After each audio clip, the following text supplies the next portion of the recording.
Good morning बच्चों। The awakened citizen programme के तहत आज क्लास 9th में दूसरा सेशन है। Topic developing faith in our infinite possibilities within, मतलब विश्वास पैदा करना। जो इनफाइनाइट पॉसिबिलिटीज, अनंत संभावनाएं जो हमारे अपने अंदर भीतर हैं, उसके प्रति विश्वास पैदा करना, यही ये लेसन है। इसके अंदर हम लोग दो तीन चीज़ें मुख्य रूप से जानेंगे जो आपके सामने है।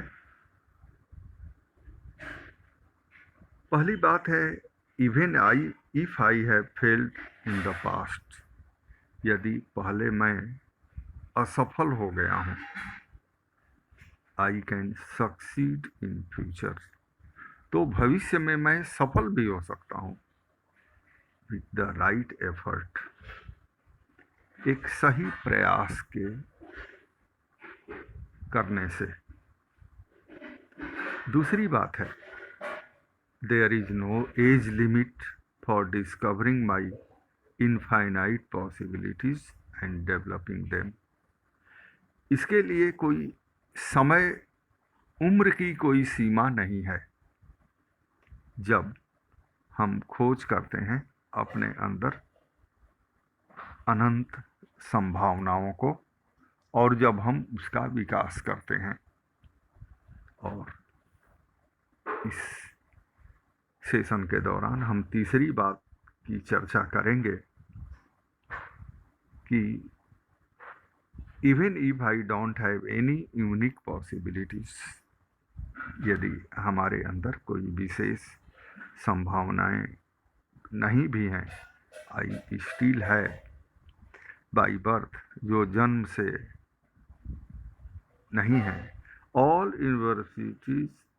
यूनिवर्सल पॉसिबिलिटीज विद इन, फिर भी हमें यह सोचना है यो सारी सार्वभौमिक संभावनाएं हमारे अंदर हैं। आप कहेंगे कि सर ये कैसे हो सकता है? आप याद कीजिए सूरदास को, जो जन्मांध अंधे थे, फिर भी उन्होंने जो पद कृष्ण के ऊपर लिखा उसकी संख्या 1.25 थी। इतना अधिक किसी भी राइटर ने नहीं लिखा। दूसरी चीज, कबीरदास को देखो, वो तो पढ़े लिखे ही नहीं थे, लेकिन उनकी चीज़ों को, उनके लिखी हुई, उनकी कही हुई बातों को देखिए। वो इतना दार्शनिक रूप से वो बोलते हैं, सोचते हैं, उनका सारा व्यक्तित्व उसमें छलक जाता है। तो बच्चों, ऐसा नहीं है कि हम ये मान लें कि हम कुछ भी नहीं कर सकते। तो इन्हीं सब चीज़ों के ऊपर हम लोग बात कर रहे हैं, करेंगे।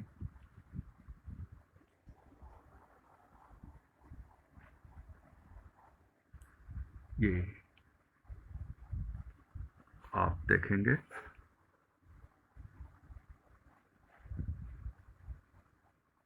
कि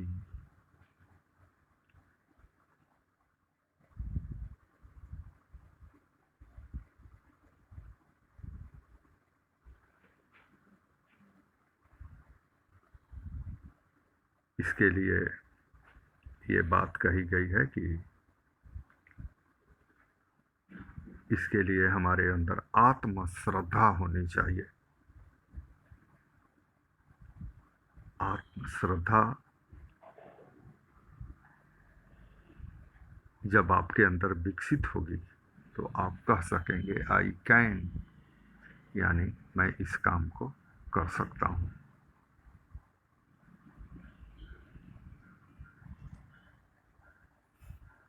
तो ये बहुत बड़ी बात होती है। हमें निराश नहीं होना है, हमें ये सोच कर करना है, सोच कर चलना है कि मैं इस काम को अवश्य कर सकता हूँ। जब दूसरे कर सकते हैं तो मैं क्यों नहीं।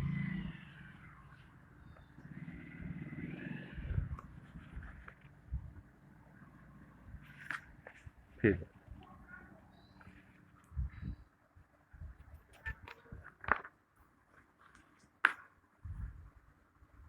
ये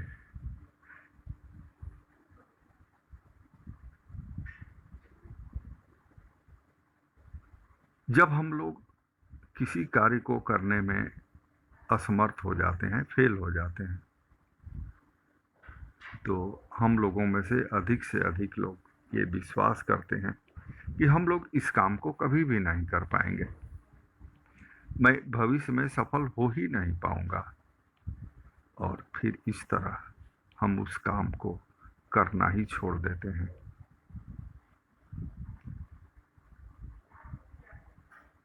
जबकि हमारा जो बीता हुआ जो फेल्योर है, यानी हमारी जो असफलता है, ऐसा नहीं है कि वो हमेशा रहने वाला है, वो परमानेंट है। हम लोग इसको बदल सकते हैं। तो इसके लिए हम कुछ लोगों का एग्जाम्पल्स देखेंगे। पहला है the story of Ben Saunders. Ben Saunders के स्टोरी को आप जान सकते हैं कि कैसे उसके टीचर उसके बारे में क्या सोचते थे। बच्चों, आपको एक लेसन याद होगा अंग्रेजी में, ए ब्यूटीफुल माइंड। आप आइंस्टीन के बारे में सोचिए, उसकी माँ ने उसे क्या कहा था, या फिर उसके टीचर्स उसके प्रति क्या सोच रखते थे। तो यही हालत बेन सॉन्डर्स की थी। फिर भी बेन सॉन्डर्स का जो सपना था, उस सपने को पूरा करने के लिए उसने अपने आप को इंगेज किया। उसके मन में एक डिवोशन था टू कंप्लीट हिज ड्रीम्स, और इस क्रम में वो अनेकों बार वो असफल हुआ, फेल हुआ। जब उसने शुरू किया अपने सपनों को पूरा करने के लिए, और अनेकों इस फेल्योर के बाद भी उसने महसूस किया, उसने स्वयं भी महसूस किया अपने बारे में कि वो सफल नहीं हो पाएगा। फिर भी वो सफल हुआ और वर्ल्ड का बहुत बड़ा सिंगर बना।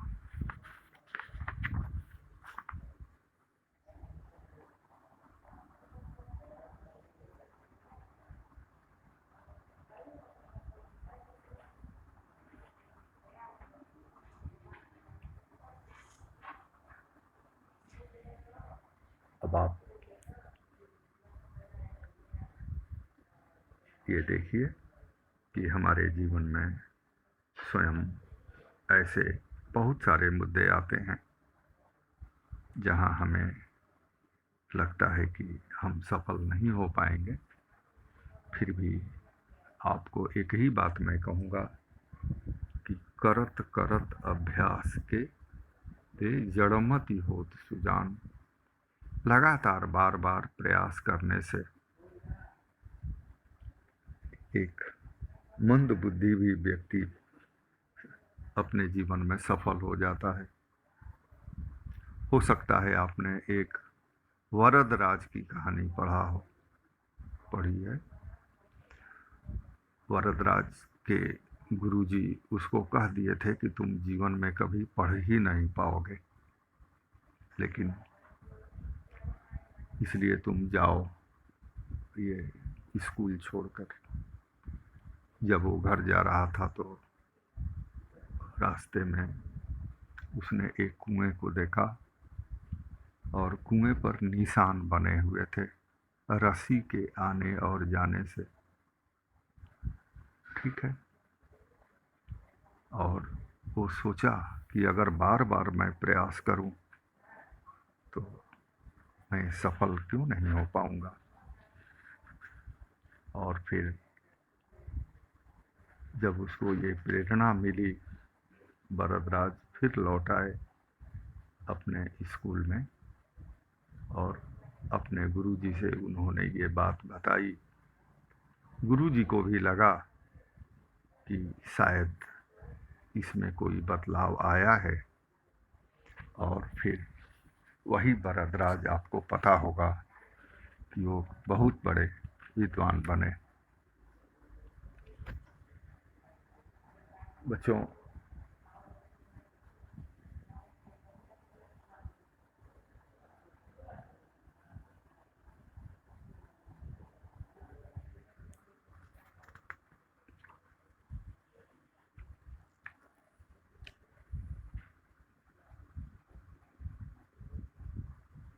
यदि आप कभी भी किसी समस्या में या असफलता आपके सामने आ जाए या किसी समस्या में पड़ें, तो आप उसको ज़्यादा महत्व मत दीजिए कि मैं असफल हो गया, मैं समस्या में पड़ गया।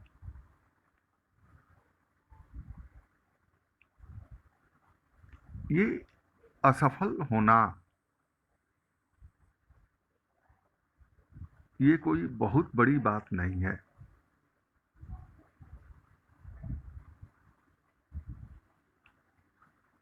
और ऐसा नहीं है कि अगर आप पहले कहीं फेल हो गए हैं तो भविष्य में भी आप फेल होंगे, ऐसा कुछ नहीं है।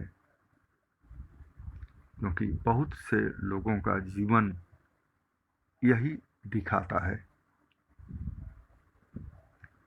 सबसे बड़ी चीज़ है, आप उसको छोड़िए नहीं, आप उसमें अपना विश्वास पैदा कीजिए, अपनी ताकत को पहचानिए।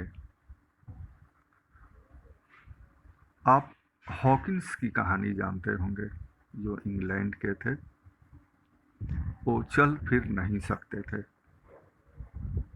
लेकिन फिर भी दुनिया के वो बहुत बड़े वैज्ञानिक थे, एस्ट्रोफिजिसिस्ट, जो एस्ट्रोनॉमी और फिजिक्स जानता था। He was head of the department of Cambridge University। जब ये कर जो आदमी बोल नहीं सकता था, एक कदम चल नहीं सकता था, जानते हो वो बोलने के लिए आपने क्लास 8वीं में एक लेसन पढ़ा होगा, ए विजिट टू कैम्ब्रिज। अब आपको याद आ गया होगा हॉकिंस की कहानी। तो आपको लगातार प्रयास करना है, एक सही प्रयास करना है, अपने बड़ों से,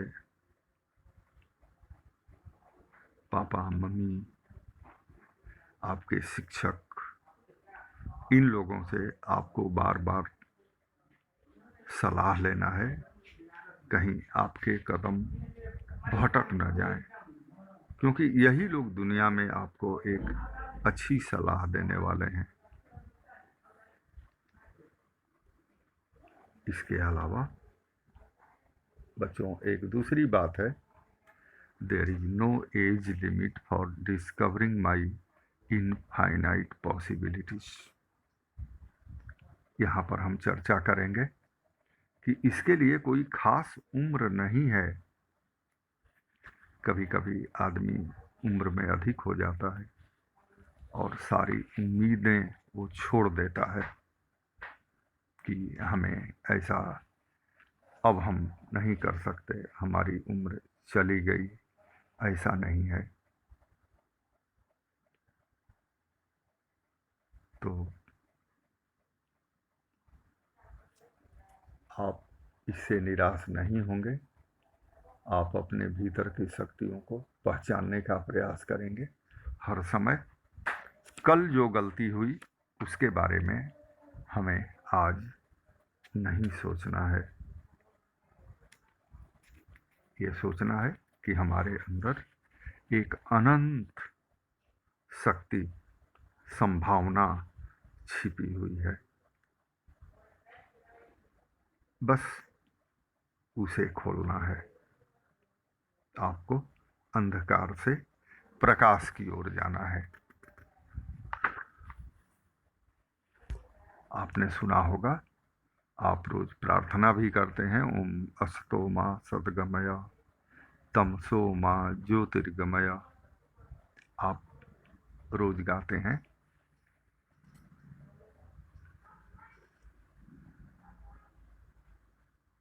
इसके अलावा बच्चों, ऐसी ही कहानी है दादा साहेब फाल्के की।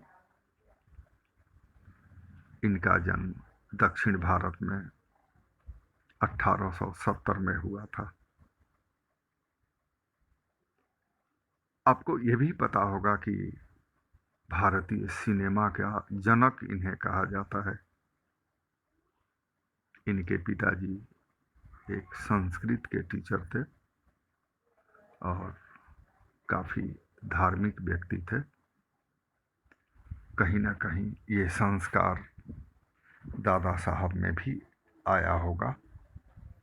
कहते हैं कि फिल्म समाज का आईना होता है। फिल्म उस जमाने में जब भारत में बहुत अधिक गरीबी थी,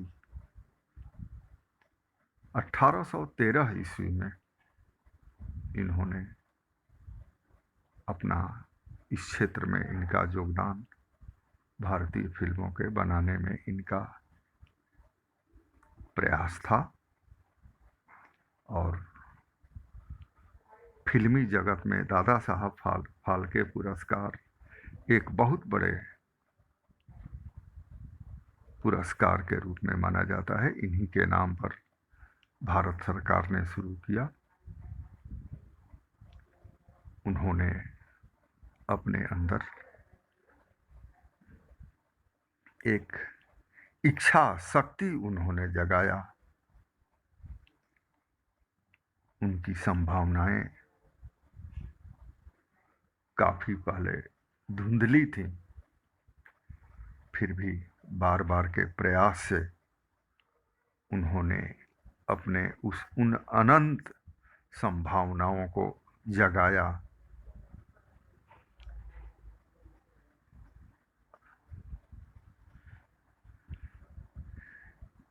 ये सब कुछ उन्होंने किया जब उनकी उम्र उस समय तक 40 साल की हो चुकी थी। मैंने कहा कि उनका जन्म 1870 में हुआ था और फिर मैंने बताया कि 1913 में भारत में उन्होंने फिल्म इंडस्ट्रीज को स्थापित करने में उनका अहम योगदान था। तो बेन सॉन्डर्स की तरह दादा साहब भी एक ऐसे व्यक्ति थे जो शुरू में तो असफल रहे, लेकिन बाद में सफलता उनके पास आई।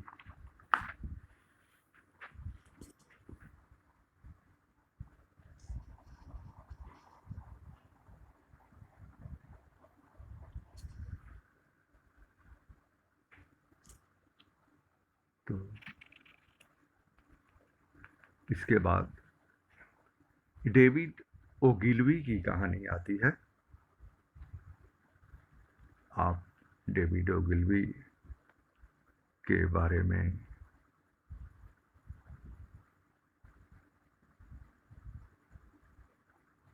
आप इंटरनेट से भी आप पढ़ सकते हैं। इनके भी जीवन की यही कहानी रही और सफलता इनके कदमों में थी।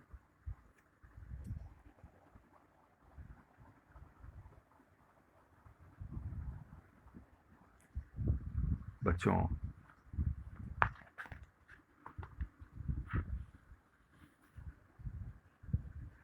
इसके बाद हमारा वह तीसरा बिंदु आता है, even if I don't have any unique possibilities. यदि हमारे अंदर कोई विशेष संभावना नहीं है, I still have by birth, फिर भी जो हमें जन्म से नहीं मिला, फिर भी वो सारी सार्वभौमिक संभावनाएं हमारे अंदर हैं। मैंने काफ़ी सारे एग्जाम्पल आपको दिए हैं और निश्चित तौर पर आप उसके बारे में सोच सकते हैं।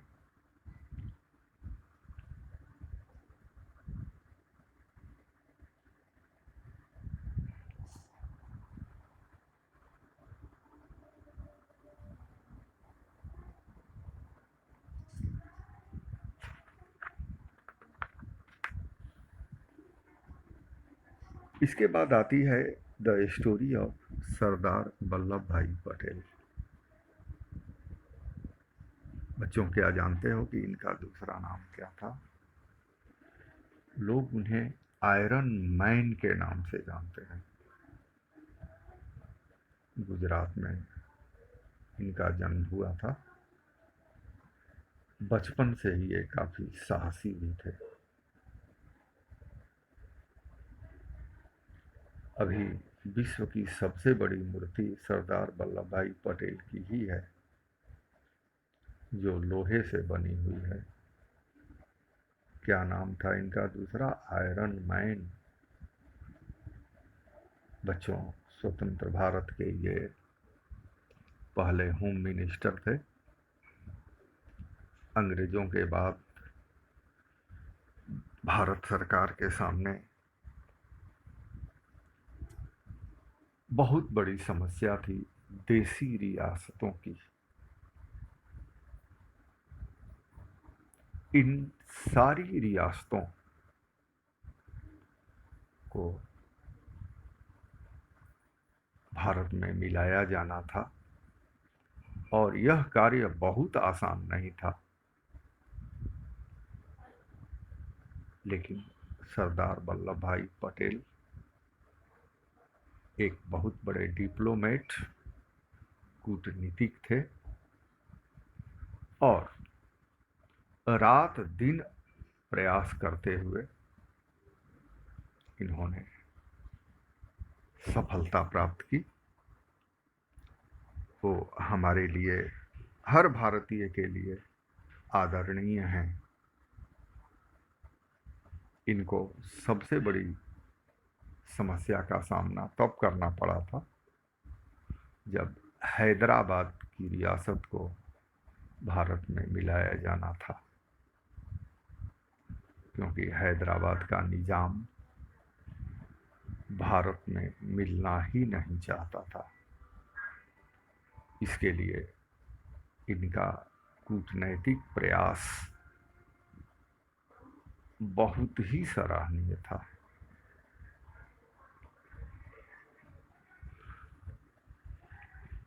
इस देश का दुर्भाग्य था कि वो ज़्यादा दिनों तक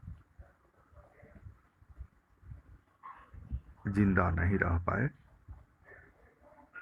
काल के ग्रास में चले गए। ये हमारे लिए एक प्रेरणा के वे स्रोत आज भी बने हुए हैं।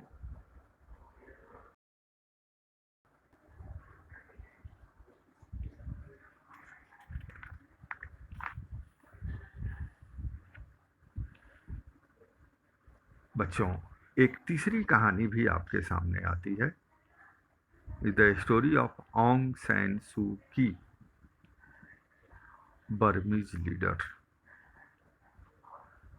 आपको पता है कि बर्मा है कहाँ? भारत के पूर्वी भाग में है, भारत से बिल्कुल सटा हुआ है। आपको ये भी याद होगा कि वहीं के रोहिंग्या मुसलमान भी हैं जो वहाँ से उनको भगाया गया। उन बातों को छोड़िए, पहले आप ऑन्ग सैन सू की बात सुनिए। ये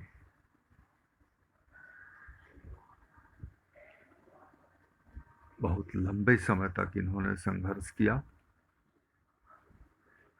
ये एक बर्मीज लीडर हैं और इनका 20 साल का जो संघर्ष है, बिल्कुल रोंगटे खड़े करने वाला है, क्योंकि 20 साल तक इन्हें हाउस अरेस्ट रखा गया था। इस समय वे अपने पति और बच्चों से नहीं मिल सकती थी। अब इनको ये नोबेल प्राइज विनर भी रही हैं। हालांकि अभी हाल के समय में रोहिंग्या लोगों को लेकर इनके ऊपर काफी कटाक्ष हुए कि वहां से, क्योंकि उनको खदेड़ा गया, वे लोग भागकर बांग्लादेश में गए। भारत सरकार ने उन्हें अपने देश में आने नहीं दिया। खैर, वो समस्या के बारे में हमें ज़्यादा नहीं देखना है। हमें ये देखना है कि ऑन्ग सैन सू की के अपने देश के प्रति त्याग, जिन्होंने स्वयं को स्वयं नहीं समझा, बल्कि उन्होंने अपने आप को देश के लिए, अपने देश की जनता के लिए उन्होंने समर्पित कर दिया। उन्हें बहुत सारे इंटरनेशनल अवार्ड्स भी मिले हैं। तो बच्चों, हमारी सार्वभौमिक संभावनाओं की शक्ति को हमेशा याद रखना है। वो सारी शक्तियाँ हमारे अंदर हैं, बस सिर्फ आपको उन्हें जगाना है और लगातार आपको प्रयास करना है।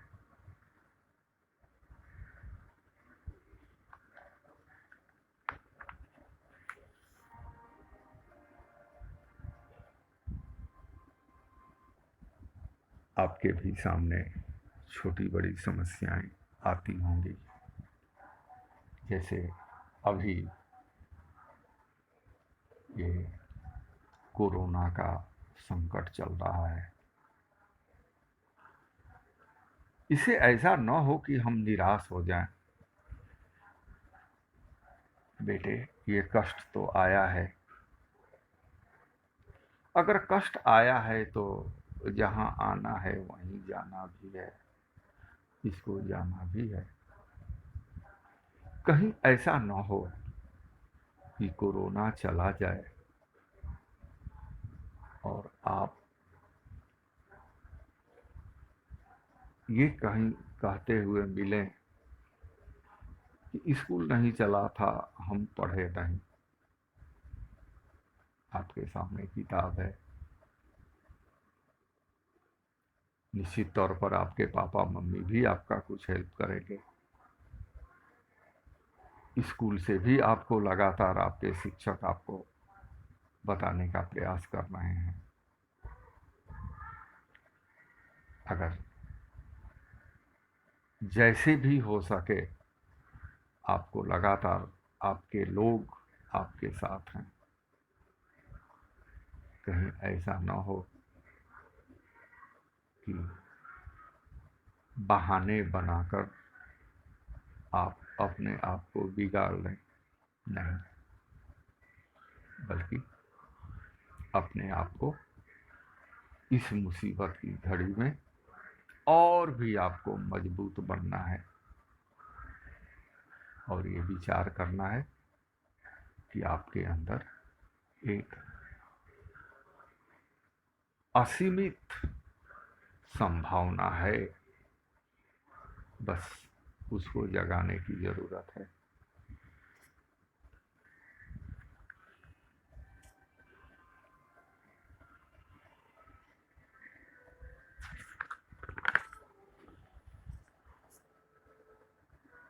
इसके बाद